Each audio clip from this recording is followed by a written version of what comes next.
قرآن مجید میں 5 جگہ اللہ کے حق کے بعد فوراً والدین کا حق ہے. وَقَضَىٰ رَبُّكَ أَلَّا تَعْبُدُوا إِلَّا إِيَّاهُ وَبِالْوَالِدَيْنِ إِحْسَانًا. تیرے رب نے فیصلہ کر دیا ہے کہ اس کے سوا کسی کی بندگی نہیں کرو گے اور والدین کے ساتھ نیک سلوک کرو گے. اللہ کے حکم کے بعد، اللہ کے حق کے بعد والدین کا حق ہے. سورہ لقمان میں انشکر لی ولوالدیک، شکر ادا کرو میرا بھی اور اپنے والدین کا بھی. اور سورہ بنی اسرائیل میں تو کیا تفصیل آئی ہے.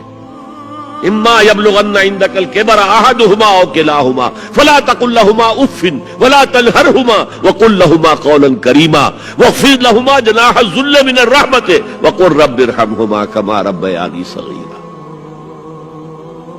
اگر تمہارے والدین میں سے ایک یا دونوں تمہارے پاس بڑھاپے کی عمر کو پہنچ ہی جائے،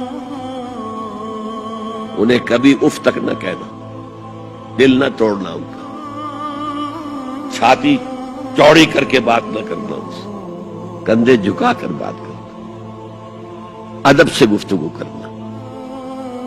قل لہما قولا کریما واخفض لہما جناح الذل من الرحمہ، اپنے کندھوں کو جھکا کر رکھنا.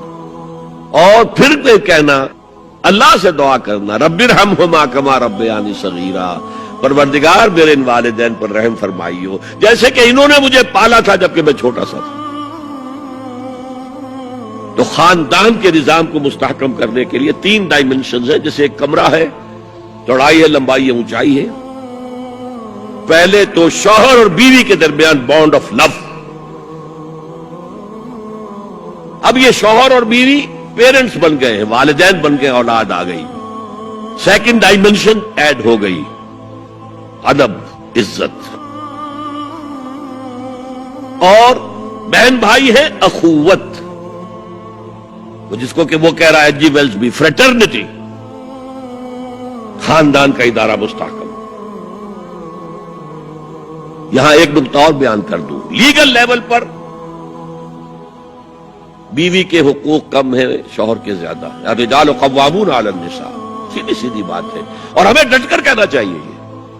یہ اس سے زیادہ معقول بات کوئی نہیں. کسی ادارے کے 2 سربراہ برابر کے اختیارات والے نہیں ہو سکتے. لیکن اخلاقی طور پر جو ماں کا حصہ ہے، باپ کا حصہ اس سے 1/3 ہے. قرآن مجید میں آیا ہے نا، حملتہ امہ وہنا علی وہن وفصالہ فی عامین ان اشکر لی ولوالدیک. اسے اٹھائے رکھا اس کی ماں نے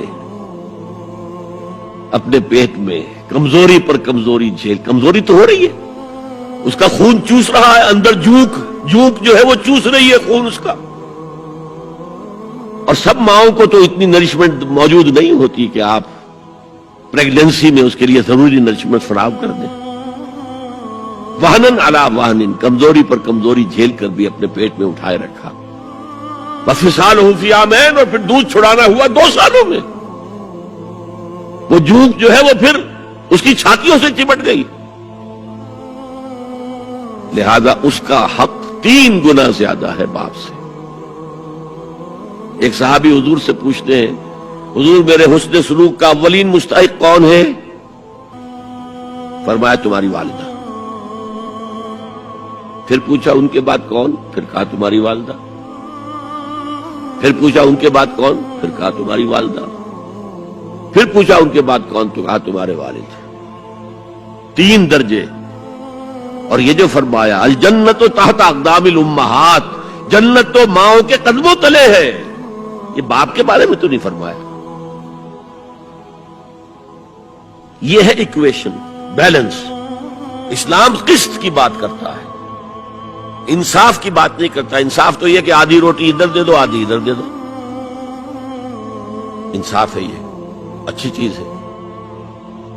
یہ قسط یہ ہے کہ بوجھ اٹھانا ہے تو جو زیادہ قوی ہے اس کو زیادہ بوجھ دو اٹھائے، اور جو کمزور ہے اسے کم بوجھ دو. یہ قسط ہے. تو اسلام نے عورتوں پر ذمہ داریاں کم رکھی، ان کے اختیارات کم رکھے، لیکن اولاد پر حق ماں کا 3 درجے فائدہ.